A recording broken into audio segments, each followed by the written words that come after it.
네, 시작할게요.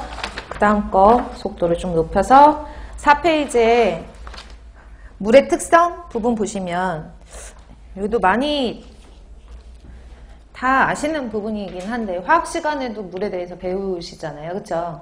그래서 뭐 다 아시는 부분이기도 한데 그래도 간혹 틀리는 부분이나 암기가 조금 필요한 부분이 있어가지고 짚고 넘어갈 테니까 정리를 조금 해보시고요. 1번 볼게요. 물에 대한 설명으로 옳은 것은 찾아라.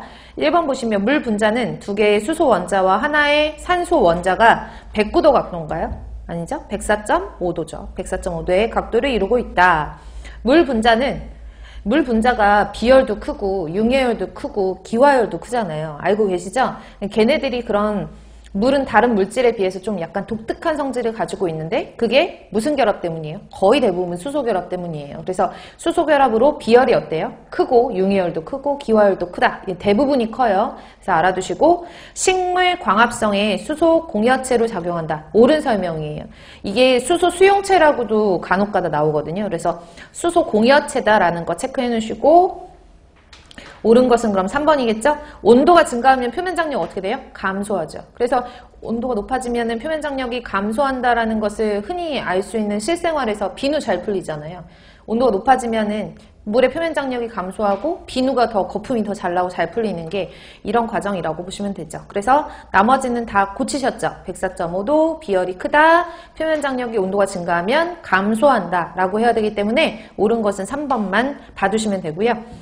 2번에 보시면은 이런 물의 특성에 관한 설명으로 틀린 것을 찾아라 라고 했어요. 생물 활동이 가능한 온도를 유지시켜주는 것은 물의 비열이 크기 때문에 비열이 뭐지?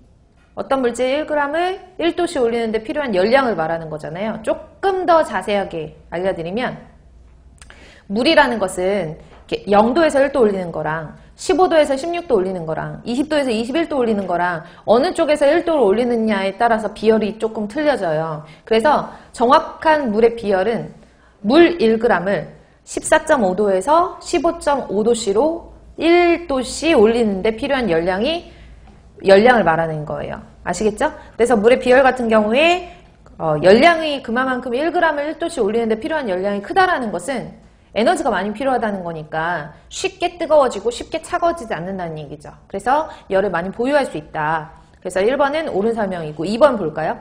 얼음이 물로 된대요. 얼음이 녹아서 물로 변한대요. 또는 물이 거꾸로 얼음으로 변한대요. 이때 밀도가 변하는 것은 물의 단일 분자 크기가 증가하기 때문이다 라고 되어 있어요. 단일 분자? 물 분자가 있잖아요. 그쵸? 화학 시간에 물 분자에 대해서 배우시죠? 이게 물 분자가 있으면 이 물 분자들이 쉽게 얘기해서 물이면 액체 상태잖아요. 액체 상태에서는 분자 운동이 어쨌든 고체보다는 조금 더 활발한 편이죠. 고체는 이런 식으로 물 분자들이 다닥다닥 붙어 있어서 분자 구조들이 어떤 뭐라 그래야지 결합력 같은 것들이 액체에 비해서는 분자 운동이 활발하지 못하잖아요. 그러니까 얘네들이 지금 분자 운동이 활발해지는지 활발해지지 않는지의 차이에 따라서 변하는 거지. 그거에 따라서 부피도 변하고 질량은 변하지 않지만 부피가 변하잖아요. 이 부피에 따라서 밀도 값이 달라지는 건데 분자 크기가 얘가 액체가 되면 커지고 뭐 고체가 되면 작아지고